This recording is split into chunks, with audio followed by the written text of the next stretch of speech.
Now, one side in this campaign has been telling us that the issues of this election are the maintenance of peace and prosperity. The line has been used, we've never had it so good. I won't have to worry about putting gas in my car. I won't have to worry about paying my mortgage. You know, if I help him, he's going to help me. But I have an uncomfortable feeling that this prosperity isn't something on which we can base our hopes for the future. The key point I'm making right now is that the economy is moving in a positive direction. And yet our government continues to spend $17 million a day more than the government takes in. You're telling me we got to go spend money to keep from going bankrupt? The answer is yes, I'm telling you. We've raised our debt limit 3 times in the last 12 months. And now our national debt is 1.5 times bigger than all the combined debts of all the nations of the world. We're going to raise the debt limit. We always have. We will do it again. We have $15 billion in gold in our treasury. We don't own an ounce. I have been informed that the majority plans to block consideration of this amendment, which is number 1367, regarding the transparency at the Federal Reserve. Foreign dollar claims are $27.3 billion.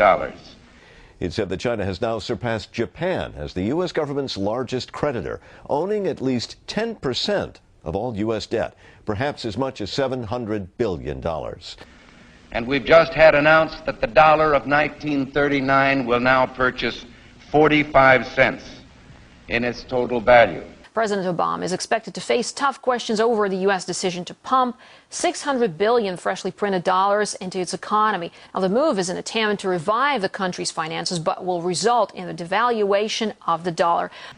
We're at war with the most dangerous enemy that has ever faced mankind in his long climb from the swamp to the stars. We've got to give them a stake in creating the kind of world order that I think all of us would like to see.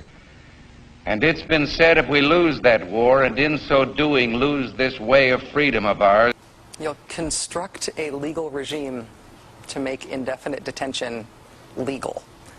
history will record with the greatest astonishment that those who had the most to lose did the least to prevent its happening. They're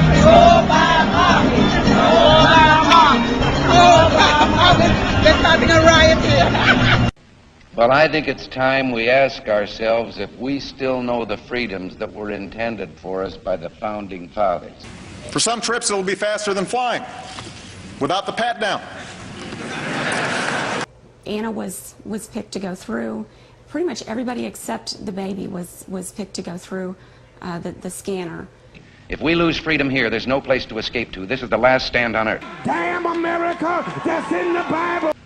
Whether we believe in our capacity for self-government or whether we abandon the American Revolution and confess that a little intellectual elite in a far distant capital can plan our lives for us better than we can plan them ourselves. I've got a core set of values that I think have to be advanced, and that my individual salvation depends on our collective salvation. You and I are told increasingly we have to choose between a left or right. Well, I'd like to suggest there is no such thing as a left or right. There's only an up or down. We had an election, and it was about a direction for our country. And regardless of their sincerity, their humanitarian motives, those who would trade our freedom for security have embarked on this downward course. In this vote harvesting time, they use terms like the Great Society, or, as we were told a few days ago by the President, we must accept a greater government activity in the affairs of the people. E pluribus unum, out of many, one. In the end, that's what this election is about. Well, the trouble with our liberal friends is not that they're ignorant.